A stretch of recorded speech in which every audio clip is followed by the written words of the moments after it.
the Śūraṅgama Sūtra, Fascicle 4 of 10. Chapter 2, the phenomenon in the Tathagata store. The meditative study of all as unreal, or samādhi. The one mind being the source of both delusion and enlightenment. Purna Maitrayani Putra, who was in the assembly, rose from his seat, uncovered his right shoulder, knelt upon his right knee, reverently joined the palms of his hands, and said to the Buddha, O august and world-honored one, you have revealed the Tathagata's meaning so well to all living beings. The Buddha has always declared that I surpass all men in preaching the Dharma, but as I now listen to his melodious and deep Dharma voice, I am like a deaf man striving to hear flies and mosquitoes 100 feet away. He cannot see, still less can he hear them. In spite of what the Buddha taught to cut off our delusion, I fail to understand its ultimate meaning, which is altogether beyond me. World-honored one, it is reasonable that those like Ananda, who have merely opened their minds but have not cast away their worldly habits, do not understand it. But though I, and others here, have reached a state beyond the stream of transmigration, we are still not quite clear about the Dharma just taught by the Tathagata. World-honored one, if all things, such as the sense organs and data, aggregates, entrances, and fields of sense are fundamentally the pure and clean Tathagata store, why does the latter suddenly create mountains, rivers, the great world, and all other forms that rise and fall in turn without interruption? The Tathagata has also spoken of the elements of earth, water, fire, and wind, whose natures mix and pervade the whole Dharma realm in which they remain all the time. World-honored one, if the element of earth was all-embracing, how could it contain the elements of water? If the latter was all-pervading, there would be no fire. Then how can one be clear that these two elements pervade all space without destroying each other? World-honored one, the nature of earth is obstructive, while that of space is the reverse. How can both of them pervade the whole Dharma realm? I really do not understand. May the Tathagata be compassionate enough to enlighten me and so dispel the clouds of my delusion. After saying this, he prostrated and eagerly awaited the holy teaching. The Buddha said to Purna Maitrayani Putra and all arhats in the assembly who had reached the state beyond samsaric transmigration and beyond further study, the Tathagata now expounds the highest transcendental truth, so that those hearers with settled minds and arhats who have not yet realized that neither ego nor dharma exist and who seek reality will know the correct practice of the passionlessness of the supreme vehicle. Listen attentively to what I say. Purna Maitrayani Putra and the assembly kept silent, awaiting with reverence the Buddha's Dharma voice. The Buddha asked, Purna Maitrayani Putra, you now ask why that which is fundamentally pure and clean suddenly created mountains, rivers, and great earth. But have you not heard the Buddha declare that self-natured Bodhi is absolute and enlightened, and that basic Bodhi is enlightened and absolute? Purna Maitrayani Putra replied, Yes, world-honored one, I have heard this. A probe into the disciples' understanding of noumenon and phenomenon to reveal the rise of illusions. The Buddha asked, when you speak of Bodhi and enlightenment, do you mean that because of its enlightened nature you call it Bodhi? Or because of its basic unenlightened nature you now call it enlightened Bodhi? The real missed by cognizance of the false. Purna Maitrayani Putra said, If that which is unenlightened is called Bodhi, it is not aware of anything. The three finer conditions of unenlightenment, basic ignorance, subject and object, the Buddha said. You say that which is not aware of anything is not enlightened Bodhi, but that which creates an illusory object is unenlightened, and that which abstains from so doing is free from subjective awareness. The unenlightened is certainly not the clean nature of Bodhi, for self-natured Bodhi is essentially enlightened, but is mistaken for enlightened awareness. Bodhi is not that awareness of things, for such awareness sets up objects, and the setting up of illusory objects implies an illusory subject. The 6 coarser conditions of unenlightenment. Thus, from that which was beyond both identity and diversity arose all differences. When the differentiating subject confronted its differentiated objects, the resultant diversity led to identification. Identity and diversity further led to that which was neither the same nor different. These conflicting disturbances resulted in troubled perception, which in time gave rise to objective form. Self-created confusion, caused by clinging to names, caused karmic activity, and so suffering. That which manifested became the changing world, and that which was still was space. Hence, space stands for identity, and the world for diversity, and that which is neither the same nor different is a living being. The law of continuity. Continuity of the physical universe. Sustained confrontation of subjective awareness with objective dim voidness produced vibration and movement. Hence the wheel of wind in constant motion in the universe. Awareness so shaken by the void was benumbed by it and hardened into the element of metal. Hence the wheel of metal to preserve the earth. When the movement caused by awareness produced wind and hardened into metal, the friction between wind and metal flashed fire, the nature of which was transformative. Fire sprang up and melted metal. Hence the wheel of water pervades all the worlds in the 10 directions. The meeting of rising fire with falling water formed wet oceans and dry continents. This is why fire sometimes rises from the bottom of the seas, and streams and rivers flow over continents. Excess of water over fire resulted in the formation of high mountains. Hence, rock sparks when struck and melts when submitted to great enough heat. An excess of earth over water resulted in the growth of vegetation. Hence, a forest fire reduces the trees to ashes, that is, earth, and a plant bleeds when twisted. Thus, these illusory 4 wheels intermingled and became mutual seeds to ensure the continuity of the world. Continuity of living beings. Further, Purna Maitrayani Putra, this defect in awareness was caused by its subjectiveness that set up illusory objects beyond which awareness, thus circumscribed, cannot reach. Hence, one's hearing is limited to sound, and one's seeing to form. The 6 illusory sense data, thus created, divided the undivided nature into seeing, hearing, feeling, and knowing. As a result of unenlightened activities, similarity of karma caused affinity, whereas dissimilarity led to either union for embodiment or parting for transformation. When the perception of an attractive light reveals an illusory form, the clearness of the latter stimulates a keen desire for it. Opposing views cause hatred, whereas concordant ones lead to love, the flow of which becomes the seed germ which, by uniting with craving, forms a fetus.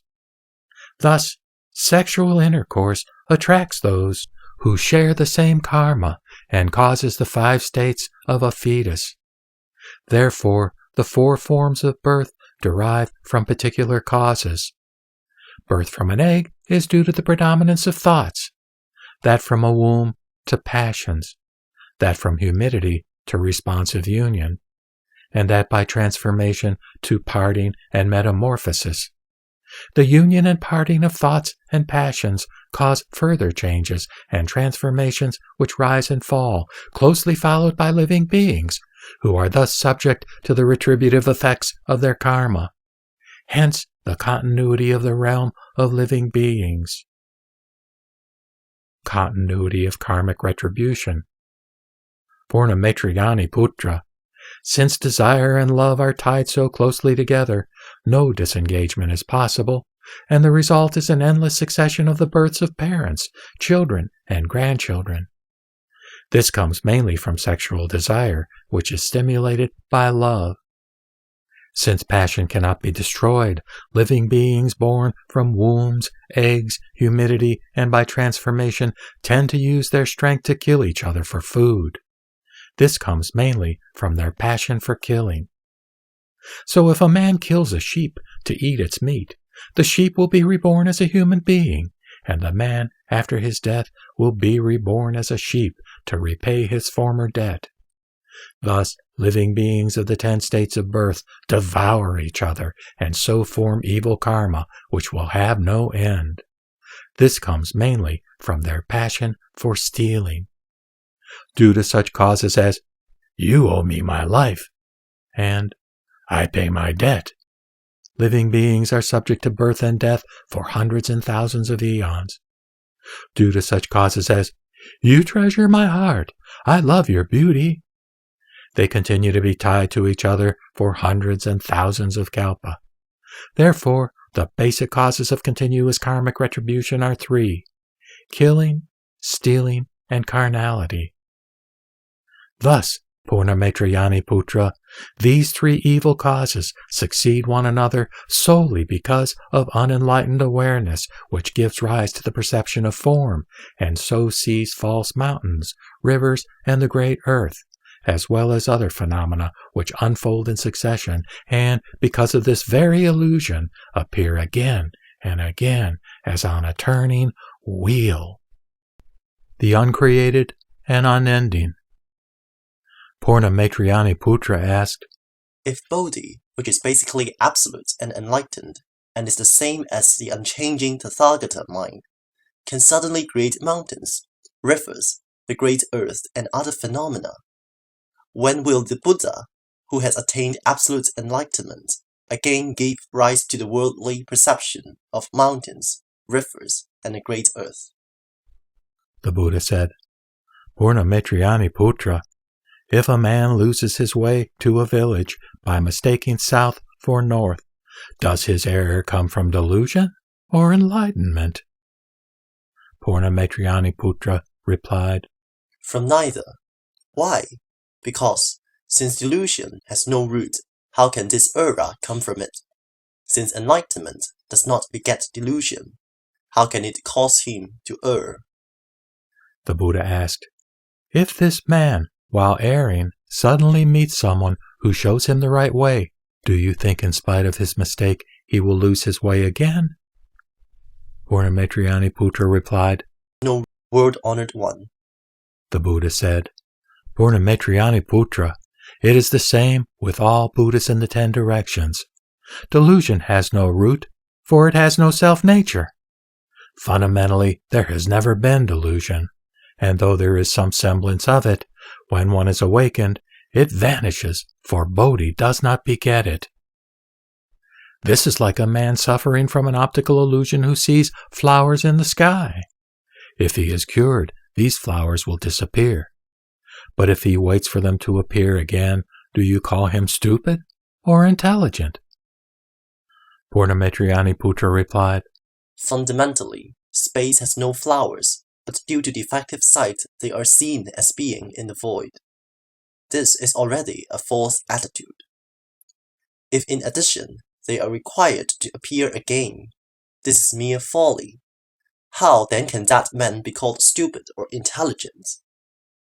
The Buddha said, since you have interpreted well the non-existence of flowers in the sky, why do you still ask me about the immaterial absolute Bodhi of all Buddhas creating mountains, rivers, and the great earth? It is like ore, which contains pure gold. Once the latter is extracted, it cannot be mixed with the ore again. It is also like the ashes of burnt wood, which cannot become wood again. It is the same with all Buddhas of the nirvanic enlightenment. The unhindered intermingling of noumenon and phenomenon. Purnamaitrayani Putra, you now ask about the elements of earth, water, fire, and wind, which fundamentally intermingle without hindrance in the Dharma realm. You are in doubt about why the elements of water and fire do not destroy each other, and how the elements of space and earth can contain each other. Purnamaitrayani Putra, take for instance space, which differs greatly from all forms, but which does not prevent them from manifesting in it. Why? Because space is radiant in the sun and dark when the sky is cloudy. It moves with the wind, is bright in a clear sky, hazy in mist, obscure in a dust storm, and is reflected when above clear water. Do you think that these transient forms in different places are created by these conditions, or that they come from space?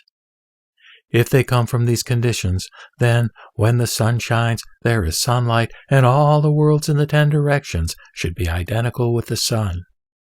Then why is the sun seen in the sky? If space shines, it should shine upon itself. Why then at night, or when there are clouds and fog, is there no light? Light, therefore, is neither the same as nor different from sun and space. Thus, when looked into, essentially there are no forms, that is, the 7 elements, for they cannot be pointed out, like unreal flowers in the sky, that can only produce unreal fruit. So why do you inquire about their mutual destruction? But when their underlying nature is looked into, it is fundamentally real, for it is absolute Bodhi. Since this absolute enlightened mind is basically neither water nor fire, why do you question their mutual hindrance? Within this true and absolute Bodhi enlightenment, if you give rise to the karmic illusion of space, space will manifest. If you have similar illusions of earth, water, fire, and wind, one after another, they will manifest separately, and if you give rise to them all, they will appear simultaneously. Purnamaitrayani Putra, what does simultaneous appearance mean? If 2 men walking in opposite directions see the sun reflected in water, each will see the reflection follow in his direction. There is no fixed standard here, and you cannot query why one sun can move in opposite directions, or why 2 suns are seen when only one appears in the sky, thereby deepening your delusion without any prop on which to hold. Expounding the common source of delusion and enlightenment to sum up the intermingling of phenomenon and noumenon.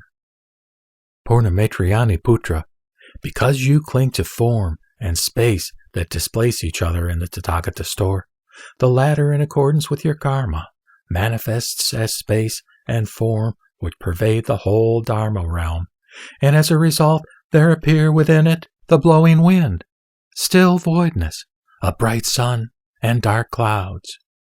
Due to their delusion and perplexity, living beings turn their backs on Bodhi and cling to sense objects, thereby giving rise to troubles or klesha, with the resultant appearance of illusory forms. As to me, my uncreated and unending profound enlightenment accords with the Tathagata store, which is absolute Bodhi, and ensures my perfect insight into the Dharma realm, where the one is infinite and the infinite is one, where the large manifests in the small and vice versa, where the immovable Bodhi mandala appears everywhere, where my body embraces the 10 directions of inexhaustible space, where the kingdom of treasures, that is the Buddha land, appears on the tip of a hair, and where I sit in a speck of dust to turn the wheel of the Dharma. As I have wiped out all illusory objects of senses to accord with Bodhi, I have realized the nature of the absolute enlightenment of the Buddha Tathata. Chapter 3, the Tathagata store containing both noumenon and phenomenon. Meditative study of the mean, or dhyana. Elimination of is to reveal the true mind. The fundamental, absolute, and perfect mind of the Tathagata store is neither mind nor the elements of space, earth, water, wind, and fire. Neither eye nor ear, nose, tongue, body, or intellect. Neither form nor sound, smell, taste, touch, nor idea, or Dharma. Neither the field of sight perception nor the other fields of sense, including that of the intellect. Neither enlightenment nor unenlightenment, nor the 11 other links in the chain of existence, including old age and death. Neither the end of enlightenment nor that of unenlightenment, nor that of the 11 other links. Neither misery nor the accumulation of misery, extinction of passion and the path thereto, neither wisdom nor gain or realization, neither charity or dana, nor discipline or sila, neither zeal or virya, neither patience, kshanti, meditation, dhyana, wisdom, prajna, nor perfection or paramita, and even neither Tathagata, Arhat, Samyak Sambodhi, Parinirvana, nor true eternity, bliss, self, and purity. Elimination of is not to reveal the true mind.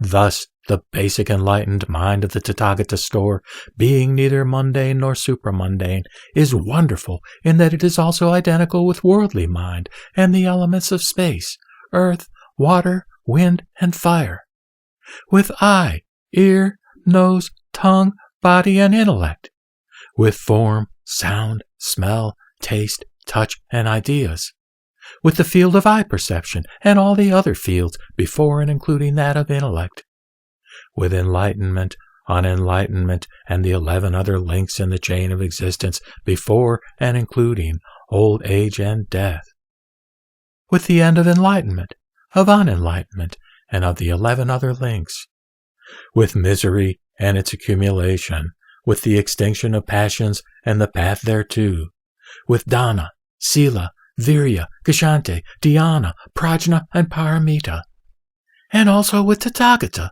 Arhat, Samyak Sambodhi, Parinirvana, true eternity, bliss, self, and purity.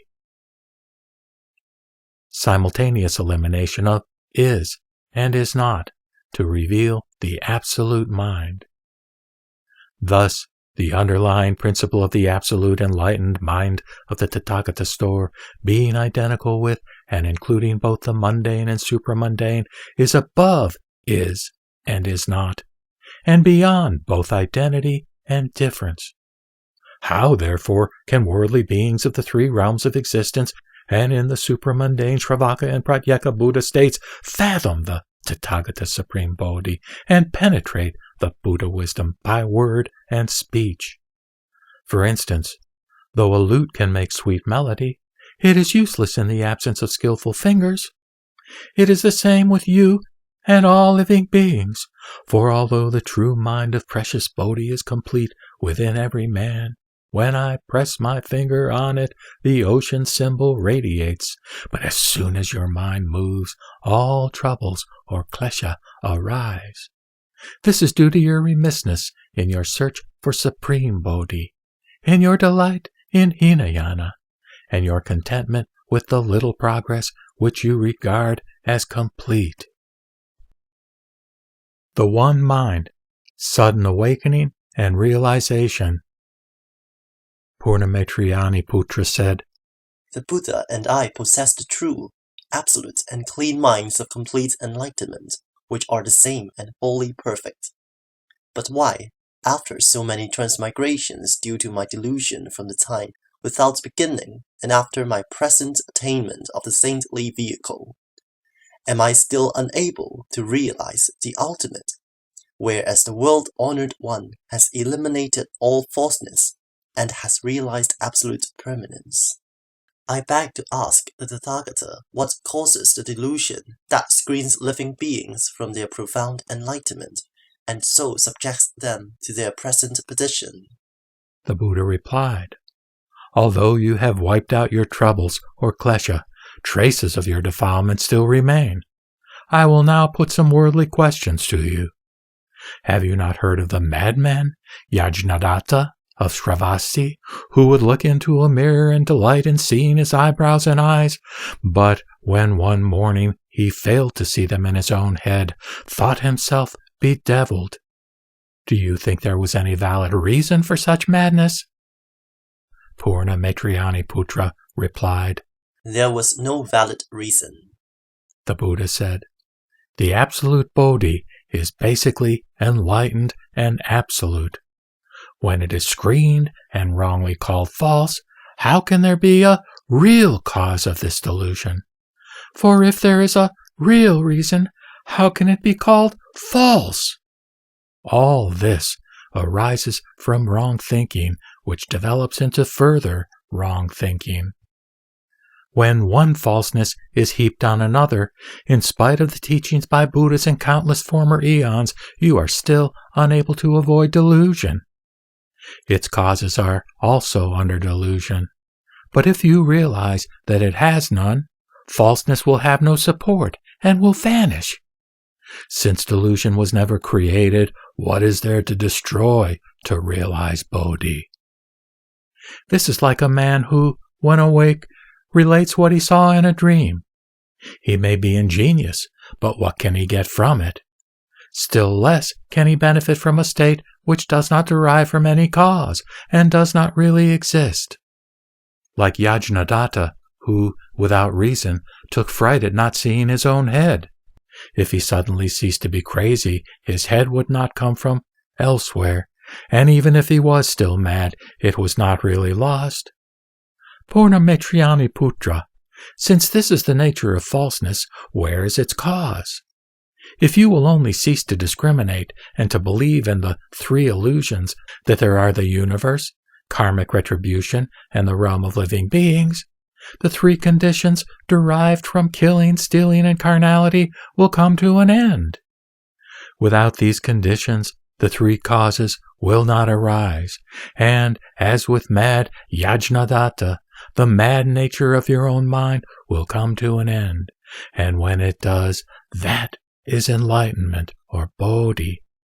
Thus, your unexcelled, pure, and enlightened mind, which essentially pervades the Dharma realm, does not come from outside.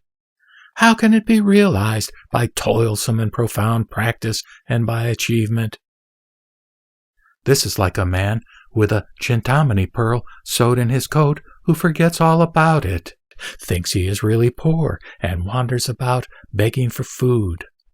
Although he is poor, his pearl has never been lost. If a wise man suddenly tells him that it is in his coat, all his wishes will be answered, and he will become very rich. He will thus realize that his wonderful gem does not come from outside. Ananda then came forward, prostrated himself with his head at the feet of the Buddha, stood up, and asked, The world-honored one now speaks of eliminating the three conditions of killing, stealing, and carnality to ensure that the three basic causes do not arise, and so to stop the upsurge of Yajnadatta's madness and realize Bodhi, which does not come from the outside. This, without a shadow of doubt, shows the causes and conditions. But why does the Tathagata throw them away completely? It is also due to causes and conditions that my mind has opened. World-honored one, I am not the only hearer, Shravaka, who, though still needing study and learning, has so awakened. But others in this assembly, like Mahamadhyayana, Sariputra, Subhuti, etc., who followed the Brahmacharan, heard of the Buddha's teaching on causes and conditions, then awakened to the Dharma and achieved the state beyond transmigration. If you now say that Bodhi does not depend on causes and conditions, then the self-existence, such as preached by heretics in Rajagriha, such as Maskari Gasalaputra and others, would be nirvana. Will you be so compassionate enough to enlighten my delusion and perplexity? The Buddha said, Ananda, in the case of Yajnadatta, if the so-called cause and condition of his madness had been wiped out, his own nature, which was not mad, would have revealed itself, and whatever you may rationalize about cause, condition, and self-existence does not go beyond this. Ananda, if Yajnadatta's head had basically been self-existent, it should always have been so, and could not have been otherwise. What then were the cause and condition that resulted in his taking fright and going mad? If his self-existent head became mad owing to cause and condition, why was it not lost? But when he took fright and went mad, why was it still there, unchanged? Thus, how could cause and condition affect his head? If his madness was self-existent, it should always have been there, but before he became mad, where was it hidden? If his madness was not self-existent, and there was nothing seriously wrong with his head, why did he go mad? If you realize that his fundamental head was intact, you will know that only his consciousness became mad, and will realize that to talk of cause, condition, and self-existence is frivolous. This is why I say that if the three conditions of killing, stealing, and carnality are eliminated, this is Bodhi mind.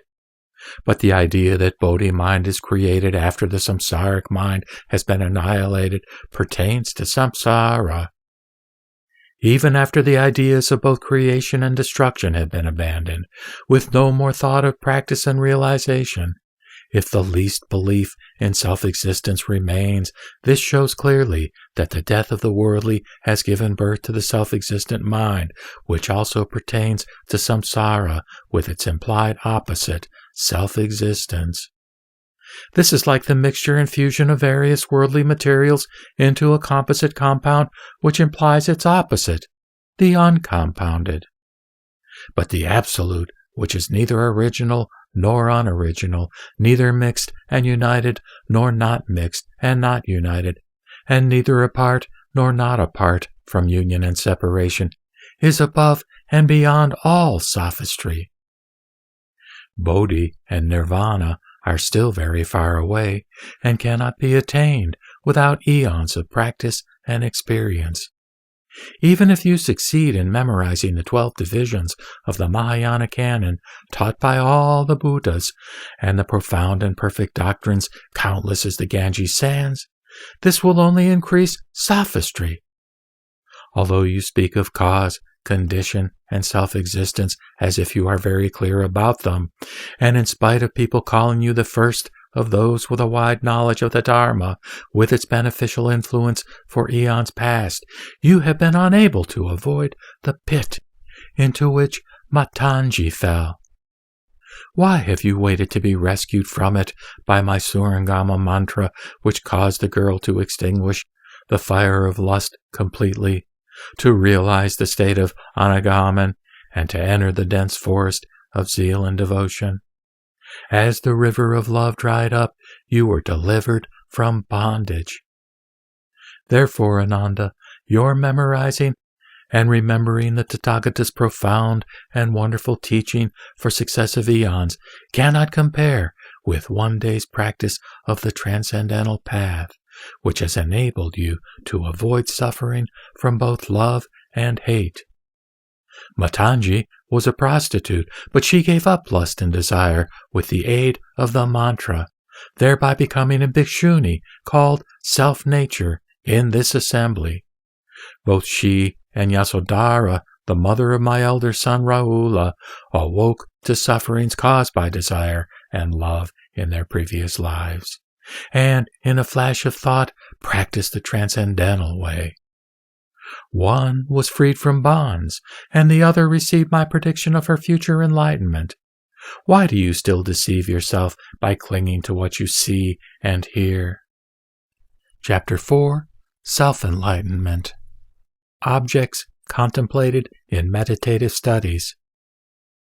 After hearing the Buddha's teaching, Ananda and the assembly, now rid of doubts and illusion, awoke to reality and felt a lightness of body and mind which they had never experienced before.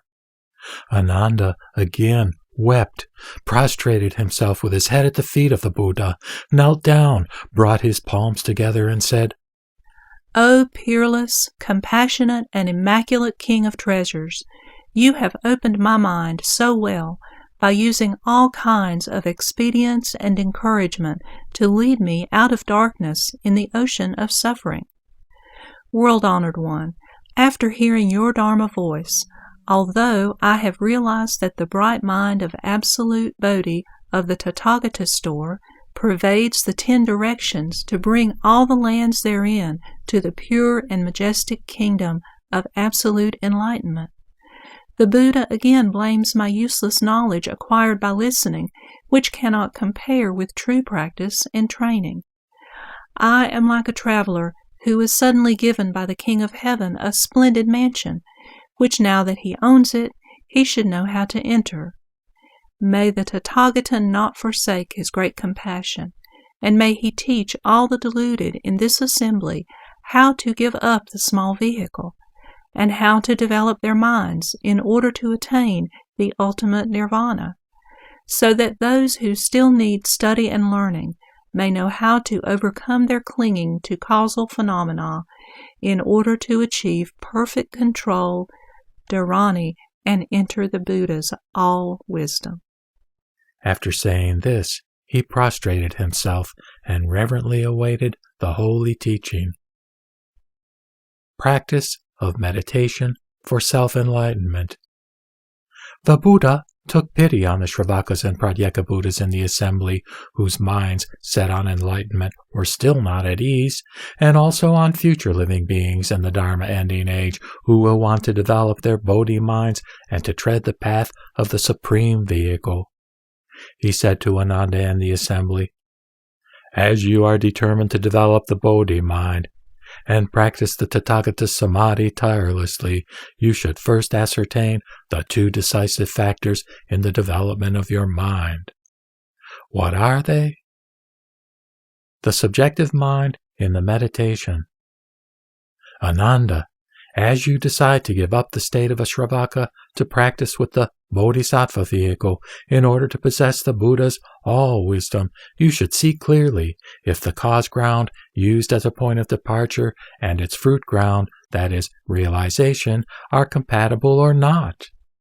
Ananda, if you use your worldly mind as a causal point of departure, you will fail in your search for the Buddha vehicle, which is beyond birth and death. Therefore, you should inquire into all the creations of the mind, which in this material world are subject to change and destruction. Ananda, which one of them does not decay? Yet you have never heard that space can perish. Why? Because it is not a created thing. The objective phenomena in the meditation. In your body, that which is solid is the element of earth. That which is liquid is the element of water. That which is warm is the element of fire, and that which moves is the element of wind. These 4 restraining elements divide your pure, perfect, absolute, and enlightened Bodhi into seeing, hearing, knowing, and discerning. Hence the 5 turbid conditions, or kasaya, from the beginning to the end. What is turbidity? Ananda, take for instance clear water, which is so by nature, and dust, earth, ashes, and sand, which are obstructive by nature. If someone throws earth and dust into clear water, the former will lose their obstructive qualities, and the latter its clearness. The result is dirty water, which is called turbid. Your 5 turbid conditions are like that dirty water. Ananda, when you see space in the 10 directions, your perception and the void are inseparable. And since the void is bodiless and your perception unenlightened, both unite into one falseness, which is the first layer, called turbid kalpa. Your body is made of the 4 elements which limit your mind and divide it into seeing, hearing, feeling, and knowing. The union of water, fire, wind, and earth with your feeling and knowing begets another falseness, which is the second layer, called turbid views. Your recollection and habits give rise to intellection, which responds to the 6 sense data. This intellect has no independent form apart from the objects of sense, and is devoid of nature apart from perception. It unites with sense data to become another falseness, which is the third layer, called turbid passions, or klesha. In the endless rise and fall of illusions in samsara, your intellect is intent on staying in the world, whereas your karma forces you to transmigrate from place to place. They thus unite into another falseness, which is the fourth layer, called turbid being. Fundamentally, your seeing and hearing are, by nature, the same, but being limited by sense data, they degenerate into two separate faculties. They are aware of each other within their common nature, but differ in their functions. As a result, they are, as it were, upside down and unite into another falseness, which is the fifth layer, called turbid life. The point of departure. Ananda, if you wish to bring your seeing, hearing, feeling, and knowing into line with the Tathagata's absolute eternity, bliss, self, and purity, you should first pick out the root of birth and death, and turn its worldly falseness back to its unworldly, profound nature until it is subdued and reverts to basic bodhi, and then use this pure nature as the causal mind ground, that is, as the point of departure, to perfect your practice and realization of the fruit ground. This is like purifying muddy water in a clean container. Left unshaken in complete calmness, the sand and mud will sink to the bottom. When the clear water appears, this is called the first suppression of the intruding evil element of passion. When the mud has been removed, leaving behind only the clear water, this is called the permanent cutting off of basic ignorance. Enlightenment is pure and unmixed, and its manifestations are not of the nature of klesha, but are in accord with the immaculate virtues of nirvana. Looking into the roots of klesha to find the sense organs suitable for meditation. What is the second decisive factor? In your determination to develop the Bodhi mind and to advance boldly along the Bodhisattva path by relinquishing everything worldly, you should look closely into the origin of klesha, caused by your basic ignorance and developing discrimination, and see who creates and endures them. Ananda, in your cultivation of Bodhi, if you do not inquire into the root of klesha, you will never know how and where the organs and sense data are turned upside down. If you fail to understand this, how can you overcome them to win the Tathagata stage? Ananda, if a man who is good at untying knots does not see them, how can he undo them? And you have never heard that the void can be unfastened, for it has neither form nor shape, and is not like a knot that can be untied. But your eyes, ears, nose, and tongue, as well as your body and mind, are the 6 decoys which a thief uses to steal the treasures of your house. For this reason, since the time without beginning, living beings in this world have always been interlocked in time and space. Hence, you are unable to leap beyond the material world. Ananda, what is this realm of time and space? Time means duration, and space, location. You know that the 10 directions are in space, and that the past, present, and future are in time. There are 10 directions of space, and 3 aspects of time. All living beings owe their bodies to illusory time and space, which are interwoven within them and continue to affect them. Although there are 10 directions, the worldly man recognizes only the east, west, south, and north as cardinal points, but disregards the intermediate ones and the zenith and nadir, which he considers as unimportant. The entanglement of the 3 times with the 4 cardinal points, that is, 3 by 4, or of the 4 cardinal points with the 3 times, that is, 4 by 3, results in the constant 12. Allowing for the change and transformation of discriminative thoughts occurring thrice to cover the past, present, and future, this constant is increased from 1 to 10, 100, and 1,000 to cover the whole field of activity of each of the 6 sense organs, its maximum sum of merits, that is, its potential function, being represented by the number 1200. Ananda, now measure the potentiality for merit of each organ.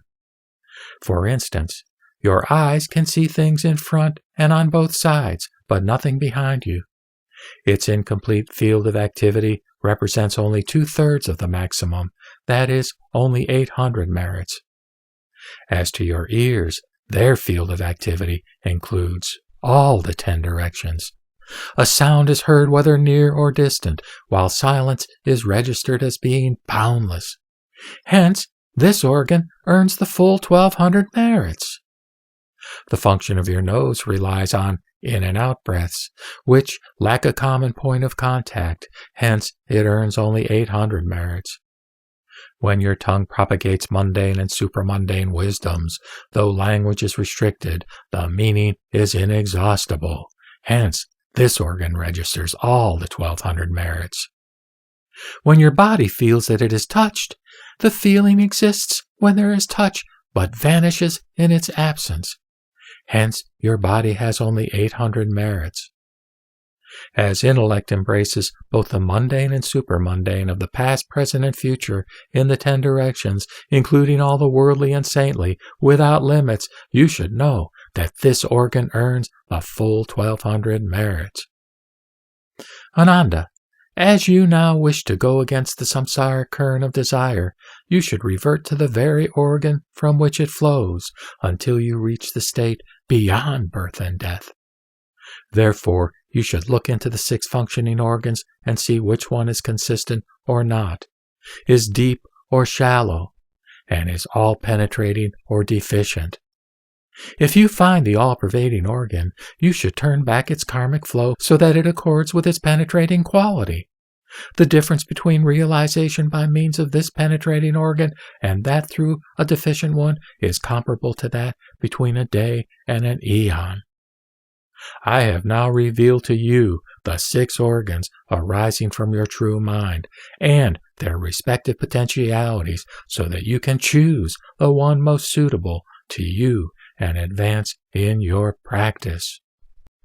All the Tathagatas practiced self-cultivation through the 18 realms of sense to realize supreme bodhi. To them, all these 18 objects of meditation were suitable for their practice.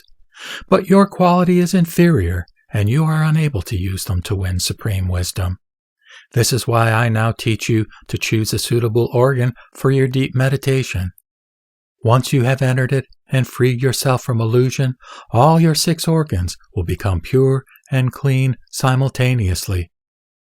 Ananda asked, World-honored one, how can one, by going against the samsaric current, enter deep into a single sense organ, so as to ensure that all the 6 senses become pure and clean simultaneously?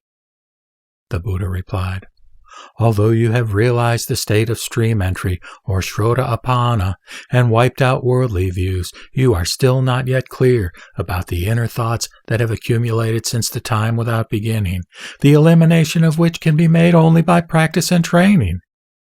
Still less are you clear about the inner illusions of birth, stay, change, and death to be wiped out during the successive stages of bodhisattva development. Now, look at your 6 organs. Are they 1 or 6?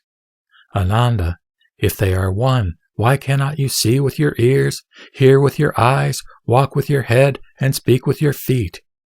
If they are 6, then, as I expound the profound Dharma, which one of them receives my instruction? Ananda said, I use my ears to listen to it. The Buddha said, If so, your ears should have no relation with your body and mouth when your mouth asks for its meaning, and your body stands up to receive it reverently. Therefore, they are neither 1 ending in 6 nor 6 ending in 1. In other words, basically, your sense organs are neither 1 nor 6. Ananda, you should realize that your organs are neither 1 nor 6, and that because you have seen everything upside down since the time without beginning, the illusion of 1 and 6 have arisen from that which is perfect and clean. Although your attainment of the state of Śūraṅgama has wiped out the illusory concepts of 6, you still retain that of 1. This is like the void contained in different vessels and called by different names according to the shapes of the containers. If you throw away the vessels and look at the void, you will say that it is 1. But how can the void follow your discrimination to become 1 or many? Still less can it become 1 or none. So your 6 active organs are like the void in different containers. Because of light and darkness, which alternate and reveal each other, their adhesion to the wondrous perfect mind results in perception, the essence of which reflects forms and unites with them to become a sense organ. This organ originally comes from the 4 fine elements of earth, water, fire, and wind, and is called an eye, which is shaped like a grape. Hence, this organ of perception is in constant search of forms. Because the conditions of disturbance and stillness contrast with each other, their adhesion to the wondrous perfect mind results in hearing, the essence of which echoes with sound and unites with it to become a sense organ. This organ originally comes from the 4 fine elements and is called an ear, which is shaped like a young rolled leaf. Hence, this organ of perception is in constant search of sound. Because of the 2 alternating conditions of clearance and obstruction, their adhesion to the wondrous perfect mind results in smelling, the essence of which responds to odor and absorbs it to become a sense organ. This organ originally comes from the 4 fine elements and is called a nose, which is shaped like the claw end of a hammer. Hence, this organ of perception is in constant search of smell. Because of changing and unchanged conditions, their adhesion to the wondrous perfect mind results in tasting, the essence of which responds to flavor and absorbs it to become a sense organ. This organ originally comes from the 4 fine elements and is called a tongue, which is shaped like a crescent moon. Hence, this organ of perception is in constant search of taste. Because of the alternate conditions of contact and separation, their adhesion to the wonderful perfect mind results in feeling, the essence of which responds to touch and unites with it to become a sense organ. This organ originally comes from the 4 fine elements and is called a body, which is shaped like a trunk, narrow in the center. Hence, this organ of perception is in constant search of touch. Because of the 2 successive states of creation and destruction, their adhesion to the wondrous perfect mind results in knowing, the essence of which clings to Dharma and unites with them to become a sense organ. This organ originally comes from the 4 fine elements and is called an intellect, which is like the perception hidden in a dark room. Hence, this organ of perception is in constant search of Dharma. Thus, Ananda, these 6 sense organs cause the enlightened Bodhi to become subjective awareness, so that it misses its essence by clinging to falseness. This is why there is no substance of seeing in the absence of both light and darkness, no substance of hearing without both stillness and disturbance, no nature of smelling in the absence of clearance and obstruction, no taste without changing and unchanged conditions, no feeling of touch beyond contact and separation, and no prop for knowing in the absence of creation and destruction.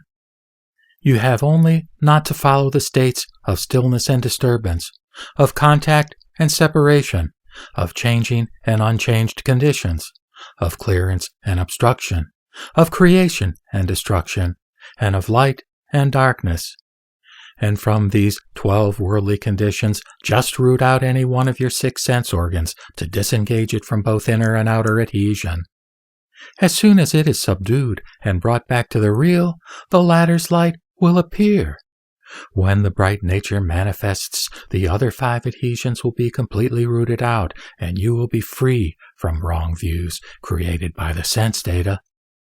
This light does not follow the sense organs, but manifests through them, and so all the 6 organs function through each other. Ananda, do not you see in this assembly Aniruddha, who is blind but sees? Upananda, who is deaf but hears? The goddess of the Ganges, who is noseless but smells? Gavampati, who does not taste with his tongue, and the god of Sunyata, who has no body, but feels touch. This god of the void appears temporarily in the Tathagata light. Since his body is like air and does not exist materially, he has realized stillness or dhyana derived from the elimination of the 2nd and 3rd aggregates, thereby achieving the peace of the Shravaka stage. And Mahakashyapa, who is here, succeeded long ago in rooting out the organ of intellect, thereby realizing perfect knowledge which does not derive from the thinking process. Ananda, if all your sense organs are rooted out, your inner light will appear. All transient sense data, as well as the changing conditions of the material world, will vanish like ice melted by boiling water, and you will realize supreme Bodhi instantly. Ananda, if a man who sees with his eyes suddenly closes them, darkness will appear before him, screening all his 6 sense organs, including his head and feet. If he then feels his body with his hands, he will discern his head and feet, although he does not see them. This shows that his knowing is the same whether he sees something in the light or nothing in the dark. That which does not rely on the light to manifest is not affected by darkness. After all organs and sense data have vanished, why cannot you realize the perfect and absolute enlightened Bodhi? Expedient instruction on the one mind. Ananda said, World-honored one, as the Buddha has said, the causal ground used as the point of departure in quest of reality should be compatible with the fruit ground. World-honored one, though realization of the fruit ground is called by 7 different names, Bodhi, Nirvana, the Absolute, Buddha-nature, Immaculate Knowledge, Amala Vijnana, Immaterial, Tathagata Store, the Great Mirror Wisdom, it is pure, clean, and perfect, and its substance does not change, like the royal diamond which is permanent and indestructible. Now the faculties of seeing and hearing have no independent nature in absence of brightness and darkness, stillness and motion, and clearance and obstruction, and are like the thinking mind which ceases to exist in the absence of sense data. How can they be used as the point of departure in the search for the Tathagata's 7 permanent fruits? World-honored one, seeing ceases to exist in the absence of light and darkness, like the thinking mind which comes to an end when there are no external phenomena. As I look into all this, I search in vain for my mind and its objects. What then should I set up as a cause in my quest of supreme Bodhi? Does the Tathagata's previous teaching on the nature of seeing, which is profound, pure, perfect, and permanent, contradict your true words and become sophistry as well? Will you please be compassionate enough to clear away my delusion and perplexity? The Buddha said, You have widened your knowledge by hearing, but have failed to get out of the stream of transmigration completely. Though you know the cause of your upset, yet when you find yourself in the presence of that cause, you fail to recognize it. Lest your trustfulness remain incomplete, I will now do something to clear away your doubt and suspicion. The Buddha then ordered Rahula to ring the bell and asked Ananda, Do you hear it? Ananda and the others in the assembly replied that they did. When the bell was no more heard, the Buddha asked again, Do you still hear it? They all replied that they did not. Rahula again rang the bell, and the Buddha asked, "Do you hear it?" They replied that they did. The Buddha then asked Ananda, "What do you mean by hearing and not hearing?" Ananda and the others replied, "If the bell is rung, we call it hearing, and when the sound and its echo stop, we call it not hearing." The Buddha again ordered Rahula to ring the bell and asked Ananda, "Is there any sound?" Ananda and the others replied that there was a sound of the bell. A little later, when it could no longer be heard, the Buddha asked again, "Is there any sound?" They all replied that there was none. Then Rahula rang the bell again, and the Buddha asked, "Is there any sound?" They all replied in the affirmative. The Buddha then asked Ananda, "What do you mean by sound and no sound?"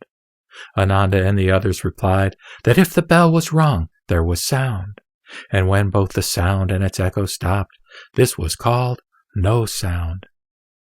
The Buddha said, "Why did you talk so wildly?" Ananda and the others asked, "Why do you say that we talked wildly?"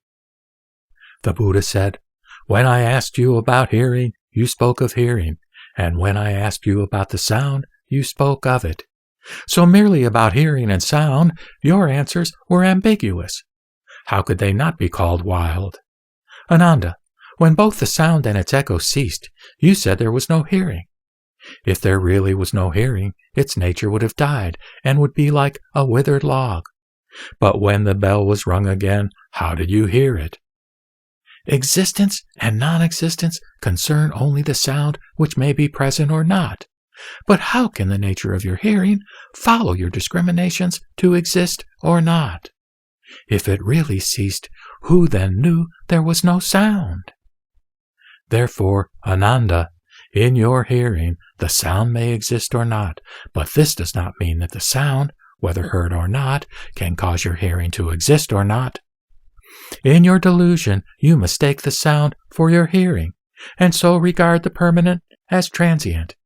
You should not say that hearing has no nature when it exists apart from the conditions of disturbance, stillness, obstruction, and clearance.